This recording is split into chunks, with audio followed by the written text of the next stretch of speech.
Здравейте! Днес ще си говорим за нещо интересно. Аскаденто.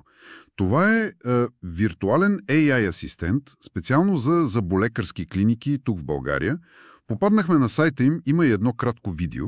Да, и веднага прави впечатление основния проблем, който се опитват да решат. Точно, пропуснатите обаждания. Във видеото имаше една статистика, малко стряскаща всъщност, Коя? че 1 от 3 пациента, ако не му вдигнеш веднага, просто не звъни втори път. Да, това са си доста загубени пациенти, реално. Особено извън работно време. Именно. Нека да видим как точно този AI асистент, Аскаденто, помага или поне как твърди, че помага. Описват го като гласов бот.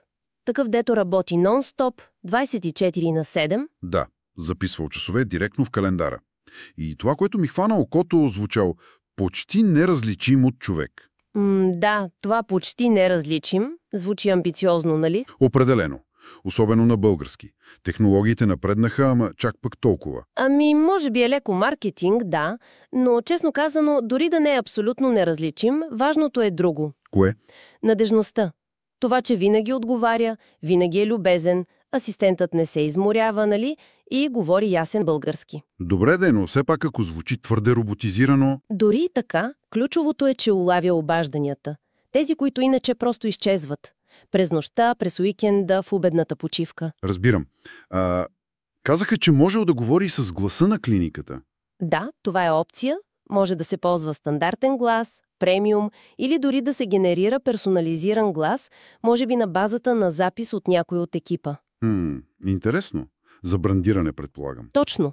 Да създаде усещане за познатост. Добре, а освен отговарянето, какви са другите основни неща? Спомена календара. Да, интеграцията с Google Календар е централна и е много важна. Защо? Заради дублираните часове ли? Именно. Това е кошмар за всяка рецепция. Синхронизацията тук е двупосочна. И казват в реално време. Значи и ботът записва час, появява се в календара. Лекарят блокира време, ботът го вижда. Точно така. И поддържа множество календари. Ако има няколко лекари, всеки със своя график. Аха. А може ли да отговаря на въпроси? Примерно, колко струва избелване? Или кога работите? Може да. Стига да е обучен с тази информация, разбира се. Може да дава инфо за процедури, цени, работно време. И напълненията? СМС-и, имейли? Да, това също го има за намаляване на неявяванията. Стандартна практика, на много полезна. И разбира се, подчертават GDPR съответствието. Сигурност на данните, криптиране, сървъри FES. Задължително при здравна информация. Добре, звучи способно. Ама идва и въпросът за парите. Гледах плановете. Стартов, про, корпоративен. Да, има 3 нива. Какви са разликите, освен минутите? Те са 250, 500, 1000 включени, ако не греша. Точно, но ключовата разлика е кога работи. Стартовия план, най-евтиния, работи само извън работното време. Чакай малко. Значи, ако някой звълне в 11 сутринта и рецепцията е заета, стартовия план няма да помогне. Точно така. Той решава проблема с обажданията в 10 вечерта или в събота, но не и през деня. Това е важно уточнение. Значи, за пълна 24/7 поддръжка трябва про или корпоративен. Да. И само те дават достъп до премиум или персонализираните гласове, за които говорихме. Ясно. Има и такси за допълнителни минути и за допълнителен лекар в системата, видях. Стандартно. Но пък внедряването изглежда бързо. Обещават 2 до 5 работни дни. Това е добре. Значи, настройват и работното време, продължителност на процедурите, може би някакво буферно време. Да, тези неща се персонализират. И езиците за момента български и английски, но имат планове и за други. Логично.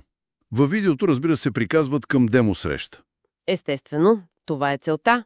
И изтъкват толзите. Спестено време, повече часове, доволни пациенти. Класика.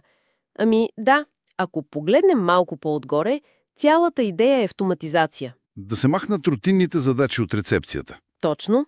Да не се изпускат пациенти само защото телефона е давал заето. Освобождава време на хората в клиниката да се занимават с пациентите, които вече са там. И споменаха анализи и отчети. Да, за да може мениджмънта да следи колко обаждания са обработени, колко часа са записани, да види дали системата е ефективна. Инструмент за оптимизация, значи. Потенциално и за увеличаване на приходите, да. Добре.